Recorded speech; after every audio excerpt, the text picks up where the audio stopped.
Assalamualaikum warahmatullahi wabarakatuh. Alhamdulillahi wa ba'd. Para mahasiswaku,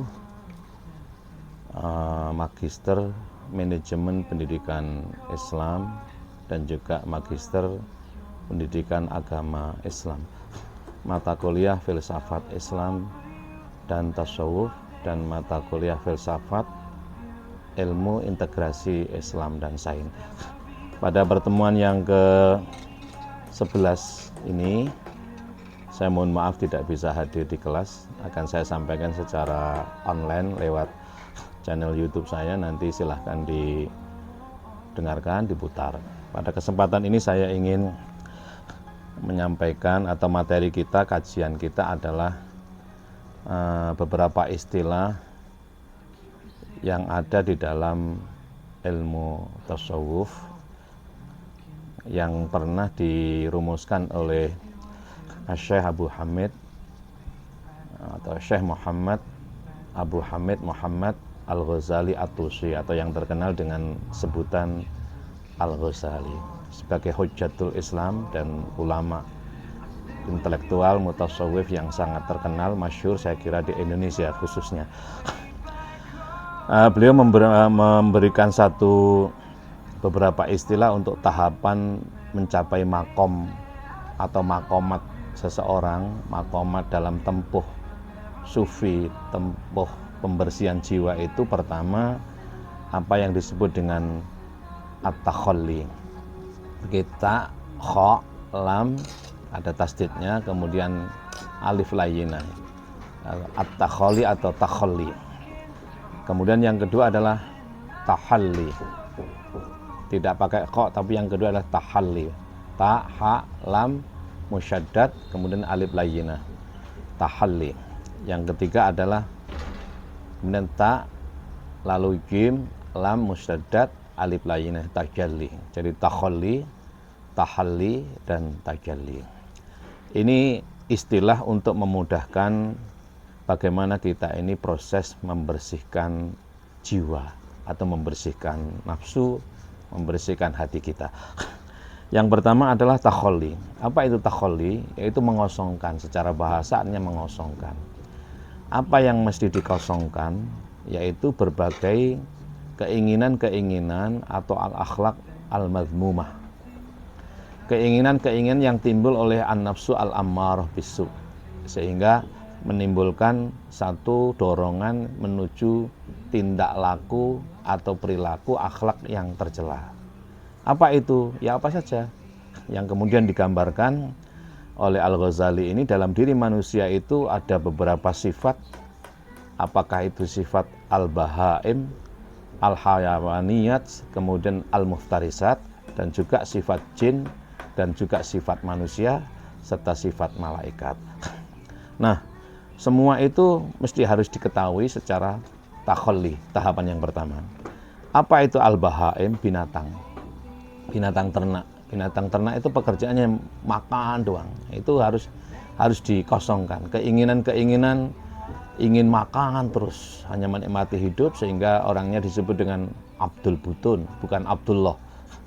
Abdullah itu hamba Allah, seseorang yang menghamba kepada Tuhan, tapi karena dia itu memenuhi sifat bahaimnya yang ada pada dirinya, sehingga dia itu makan.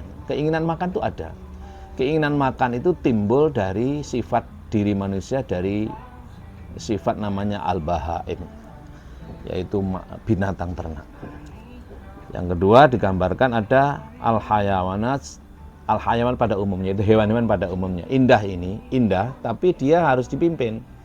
Misalnya hewan burung merpati itu kan indah, tapi kalau tidak dipimpin, tidak diarahkan, dia akan melek di mana-mana. Ya, maka ada dalam diri kita. Lalu berikutnya masih dikaji lagi al-hayawanat al-muftarishah. Ada hewan-hewan itu indah, tapi dia itu memangsa, seperti harimau, gitu. Kemudian monyet yang punya sifat pada diri kita, ayam. Nah, kalau ayam tidak muftarishat. Berbagai sifat-sifat hewan yang ada pada diri kita itu semuanya hendaknya dikosongkan dari sifat sifat ar-radha'il, dari sifat ketercelaannya. itu mesti ditakholikan dalam diri kita melalui apa? Melalui ma'rifah, melalui penyadaran diri. Jadi kalau ada dalam istilah ilmu thariqah itu ada syariah, thariqah, hakikat, ma'rifah, gitu. Ini dibalik oleh Al-Ghazali. Itu ma'rifah dulu, baru takholli. Gitu. Nah, kemudian dengan ma'rifah itu akan mewarnai namanya nanti berikutnya tahalli. Dengan ma'rifah itu akan mewarnai nantinya berikutnya adalah tajalli. Jadi awal mula yang dirumuskan oleh Al-Ghazali ada awwalu wajibin ala kulli mukallafin ma'rifatullah. Lalu bagaimana caranya? Yang pertama kali wajib diketahui, wajib dipahami oleh orang mukallaf, orang yang sudah dibebani hukum agama adalah ma'rifatullah, mengenal Allah. Caranya pertama takholli. Takholli pada dirimu, dalam dirimu ada sifat-sifat ar-radha'il, sifat tercela, dia harus dikosongkan. Apa sifat tercela itu? Bahaim, hayawanat. Ada muftarisah, ada yang hayawanat thayyibah. Hewan-hewan yang indah dan hewan-hewan yang muftarisah ada pada dirimu. Sifat hewan itu ada pada, harus dikendalikan, harus dikosongkan dari, ditakholikan dari ar-radha'il. Misalnya menyerang, lalu kalau monyet itu suka menyimpan-nyimpan makan, rakus dan lain sebagainya. Kalau harimau itu misalnya menyerang siapapun dan lain sebagainya. Itu harus dimakrifati oleh diri kita. Nah, itu tidak boleh. Lalu yang kedua adalah, yang berikutnya adalah sifat al-jinnu. Apa al-jinnu itu?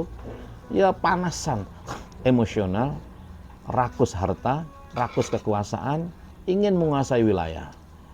Itu harus ditakholikan, dikosongkan. Sebenarnya bukan dikosongkan sama sekali, tapi dimanage secara baik. Dimanage secara baik, semangat untuk memiliki harta benda, semangat untuk meraih kekuasaan, semangat untuk menguasai wilayah itu harus ditakholi dengan cara ma'rifatullah. Diarahkan kepada Allah agar supaya jalan tempuhnya itu benar. Harus dimakrifati. Maka yang pertama kali harus diketahui oleh orang mukallaf siapapun adalah ma'rifatullah, mengenal Allah, artinya mengikuti aturan Allah. Nah pertanyaannya, bagaimana orang belum tahu, belum kenal Tuhan mengikuti aturan Allah? Mengikuti aturan Allah itu mengikuti aturan Rasulullah. Mengikuti aturan Rasulullah, mengikuti aturan Muhammad. Mengikuti aturan Muhammad itu mengikuti aturan imanmu. Ada dalam dirimu. Kamu harus menjadi orang yang sidik, benar dalam berpikir, benar dalam berkhotor hati, benar dalam berkata, benar dalam bertindak. Kemudian kamu harus amanah. Ayo. Tidak boleh khianah. Kamu harus jujur, tapi tidak boleh bodoh. Kamu harus tablek, tapi harus fatonah. Yang kedua adalah ilmumu. Ilmu dalam dadamu, dia memberitahukan pada dirimu kamu benar dan salah. Kamu apakah benar atau salah, dirimu tahu. Itulah namanya ilmu dalam dadamu. Dia berupa tanda nyata, jelas apa adanya, memberitahukan apa adanya, kebenaran dan kesalahan akan dirimu. Bal huwa ayatun bayyinatun fi suduril ladzina utul ilma. Wa ma yajhadu bi ayatina illa zalimun. Itu surat Al-Ankabut surat ke-29 ayat 49. Yang ketiga adalah ikuti rasamu. Masing-masing manusia diberi oleh Allah potensi namanya nikmat, fungsinya merasakan, produknya kejujuran. Maka rasa itu tiada beda, siapapun bisa merasakan. Kamu kerasa itu. Allah menegaskan dalam firman-Nya surat ke-55, surat Ar-Rahman. Surat ini terdiri dari 78 ayat. Tapi penegasan terhadap nikmat anugerah Allah ini diulang sampai 31 kali. Fabi ayyi ala'i rabbikuma tukadziban. Nikmat Tuhanmu itu dia akan merasakan apa adanya, tidak bisa kau dustakan. Kau mendustakan apapun, kau berkata apapun, nikmatmu akan merasakannya. Kemudian berikutnya yang keempat adalah takwa. Ada dalam dadamu. Takwa berbeda dengan baju takwa. Takwa itu fungsinya taat. Yang tidak taat berarti kamu maksiat. Maka maksiat atau tidak, takwamu akan memberitahukan. Kamu ingkar, kamu mengingkari, kamu maksiat, kamu mentaati atau tidak, takwamu memberitahukan pada dirimu. Dzalika wa may yu'azzim sya'airallahi fa innaha min taqwal qulub. Itu dalam surat Al-Hajj surat ke-22 ayat 32. Jadi setiap diri manusia diberi potensi oleh Allah namanya takwa. Sehingga dia itu tahu, aku taat apa maksiat pada Tuhan. Nah, itulah yang dimaksud dengan ma'rifatullah. Ma'rifatu rasulihi, ma'rifatu Muhammadin, ma'rifatu nafsika, dalam dirimu itu ada. Mengenal dirimu berarti kamu mengenal Muhammad, mengenal utusannya, mengenal Allah. Maka yang pertama kali wajib adalah ma'rifatullah. Tahapannya takhalli. Kemudian setelah takhalli ini membersihkan berbagai sifat jin tadi, berikutnya sifat manusia. Apa sifat manusia? Pada setiap diri manusia itu diberi oleh Allah sifat manusia. Suka berbantah, wa kanal insanu aktsara syai'in jadala. Senengane iku berbantah. Wa qalilan ma tashkurun. Manusia itu sulit berterima kasih. Nah, itu harus kamu kosongkan, diganti menjadi yang berterima kasih. Terus suka mengeluh. Wa khuliqal insanu halu'a. Idza massahu syarru jazua. Wa idza massahul khairu manua. Manusia itu selalu keluh kesah, ya, suka mengeluh, suka apa bahasanya? Bahasa Jawanya itu gersah, mengeluh ini. Nah, ini sifat manusia. Ini harus kamu takholikan. Jangan mengeluh, jadilah menjadi berterima kasih. Carilah nikmat, setiap apapun kejadian itu ada nikmatnya. Jadilah orang yang pandai bersyukur, pandai menerima dan lain sebagainya. Nah, mengosongkan dari mengeluh, mengosongkan dari menyerang orang, itu bahasa Al-Ghazali namanya takhalli. Nah, berikutnya ada tahalli. Setelah takhalli, nah, itu semuanya diganti dengan tahalli. Apa tahalli itu? Berhias. Artinya secara bahasaannya berhias berpaes diri dengan berbagai sifat as-sifat al-mahmudah. Kalau tadi itu as-sifat al-mazmumah atau mahmudah, jadi kalau pakai kho artinya tidak terpuji, tapi kalau pakai ha terpuji. Tadi mahmudah ay mazmumah, tapi kalau mahmudah artinya madaih, terpuji. Sifat-sifat terpuji itu ada. Bagaimana itu? Ya sifat jinmu yang semangat untuk menguasai harta benda, semangat kerja, semangat menguasai wilayah, semangat ingin berkuasa, semua harus dipimpin dengan iman. Kalau dipimpin dengan iman, maka kamu akan menjadi orang yang baik. Dapat bersyukur, tidak dapat, itulah dapat. Jadi tidak dapatnya sesuatu, itulah hakikat itu dapat. Jadi man'u syai'in wa haqiqatu. Jadi kalau kamu tidak mendapatkan sesuatu, sebenarnya kamu dapat sesuatu. Mana itu? Itulah temukan. Itulah yang disebut dengan tahalli. Berbagai sifat dorongan dari sifat malaikat, sifat nur. Nur itu cahaya, ya, cahaya itu dari Allah. Dia ruh. Apa yang ruh itu? Yaitu iman, ilmu, nikmat, takwa. Wa yas'alunaka 'anir ruh qulir ruhu min amri rabbi wa ma utitu minal ilmi ila qalila. Yang dipersoalkan itu ruh, yang menjadi pembahasan kita itu menjadi ruh, dan ruh itulah dari Allah. Hanya saja sedikit sekali orang yang mengikuti ruh ini. Sedikit sekali orang yang mengikuti ruh. Apa ruh itu? Mengikuti iman. Gerakan, ruh itu gerakan benar-benar. Mengikuti ilmu, mengikuti nikmat, dan mengikuti takwanya. Ruh, semua ruh dari Tuhan. Tuhan Maha Rahman, Maha Rahim.